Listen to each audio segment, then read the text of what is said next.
नाना पटोले विजय वडेट्टीवार आज दिल्लीला जाणार आहेत असं समजतंय। दिल्लीतील काँग्रेस हायकमांड सोबत त्यांची बैठक होणार आहे। आगामी विधानसभा निवडणुकीसंदर्भात बैठकीत चर्चा होईल। जागा वाटप आणि इतर मुद्द्यांसंदर्भात सुद्धा चर्चा होण्याची शक्यता आहे। प्रतिनिधी जितेंद्र शिंगाडेंकडून अपडेट्स घेऊया। जितेंद्र, काय नेमकी ही महत्त्वाची बैठक असेल ज्याच्यात हे मुद्दे उपस्थित होऊ शकतात? कारण आता निवडणुका अगदीच तोंडावर आहेत असं म्हणावं लागेल। रिद्धी, निवडणुका खरंच विधानसभेच्या तोंडावर आहेत आणि अशा परिस्थितीत सर्वच पक्षांनी आपापली रणनीती आखण्यास सुरुवात केलेली आहे।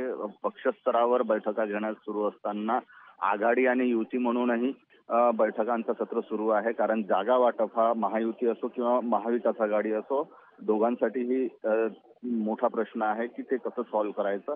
आणि त्या अनुषंगाने आज काँग्रेसची जी बैठक आहे ती दिल्लीमध्ये हायकमांड सोबत होणार आहे आणि त्यासाठी काँग्रेसचे प्रदेशाध्यक्ष नाना पटोले, विरोधी पक्षनेते विजय वडेट्टीवार यासोबतच महाराष्ट्रातील काँग्रेसचे ज्येष्ठ नेते यांची बैठक आता आज दिल्लीमध्ये आयोजित करण्यात आलेली आहे। काँग्रेसच्या पक्षश्रेष्ठींसोबत ही बैठक होणार आहे आणि या बैठकीमध्ये आगामी विधानसभा निवडणुकीतील रणनीती, त्यासोबतच जागा वाटपाचा तिढा, त्यासोबतच पक्ष किती जागा लढवेल, कशा लढवेल, उमेदवारी कशी द्यायची, या संदर्भात वरिष्ठांकडून काय सूचना मिळतात आणि महाराष्ट्रातील नेते महाराष्ट्रातील काँग्रेसची स्थिती आणि निवडणुकाबाबत काय रिपोर्ट देतात, त्यानंतर या बैठकीचं महत्त्व आणि या बैठकीतून काय समोर येतं हे येणाऱ्या काळात कळेल।